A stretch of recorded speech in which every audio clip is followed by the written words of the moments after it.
नमस्कार दोस्तों, स्वागत है आप सबका मेरे चैनल कथा डिलाइट पर। तो दोस्तों, आप सबने भगवान विष्णु के 10 अवतार की कहानी तो पढ़ी ही या सुनी ही होगी, लेकिन आज मैं आप सबको एक ऐसी पौराणिक कथा बताने वाली हूँ जिससे शायद ही आपने कभी पढ़ा या सुना होगा।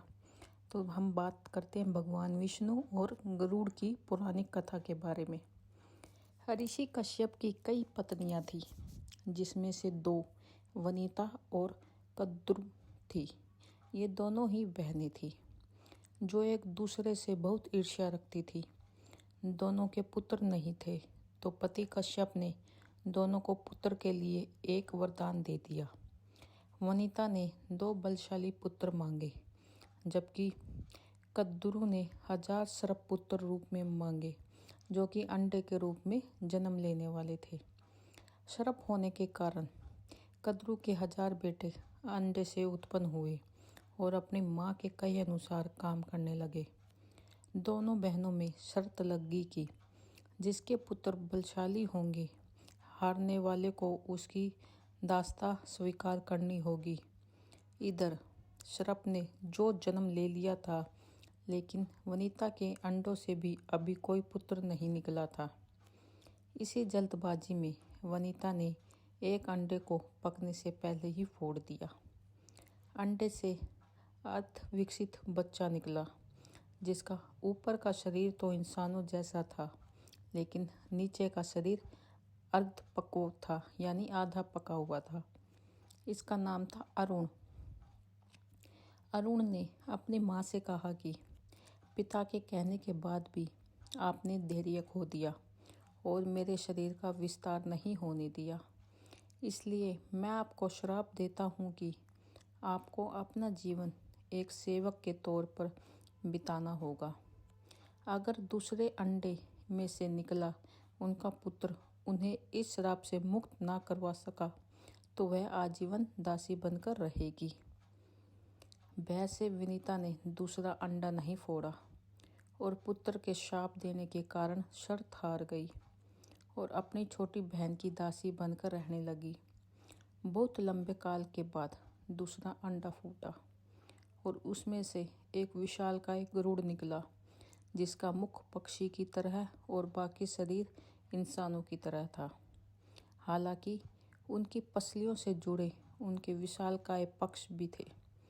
जब गरुड़ को यह पता चला कि उनकी माता तो उनकी बहन की दासी है और क्यों है यह भी पता चला, तो उन्होंने अपनी मौसी और सर्पों से इस दासत्व से मुक्ति के लिए उन्हें शर्त पूछी।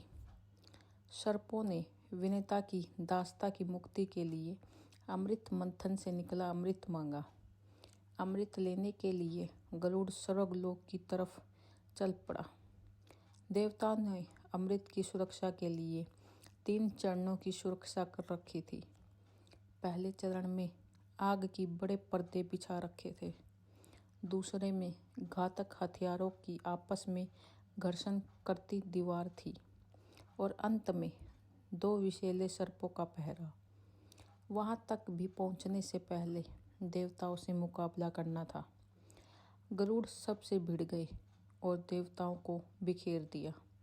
तब गरुड़ ने कई नदियों का जल मुख में ले लिया, पहले चरण की आग को बुझा दिया। अगले पथ में गरुड़ ने अपना रूप इतना छोटा कर लिया कि कोई भी हथियार उनका कुछ नहीं बिगाड़ सका और सांपों को अपने दोनों पंजों में फंसाकर उन्होंने अपने मुंह से अमृत कलश उठा लिया और धरती की ओर चल पड़े।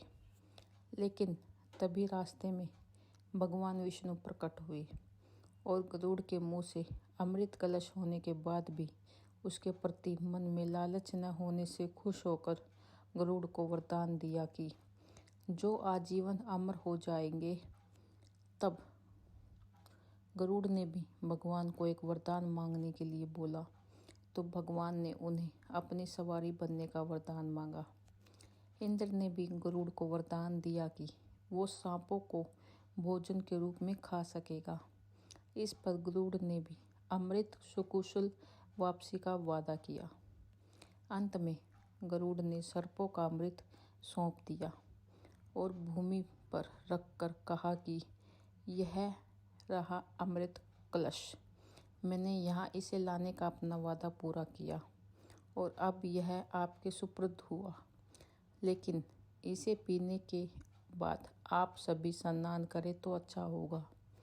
जब वे सभी सर्प स्नान करने गए तभी वहाँ अचानक से भगवान इंद्र पहुँचे और अमृत कलश को वापस ले गए। लेकिन कुछ बूंदें भूमि पर गिर गई जो घास पर ठहर गई। सर्प उन बूंदों पर झपट पड़े लेकिन उनके हाथ कुछ नहीं लगा। इस तरह गरुड़ की शर्त भी पूरी हो गई और सर्पों को अमृत भी नहीं मिल सका। धन्यवाद।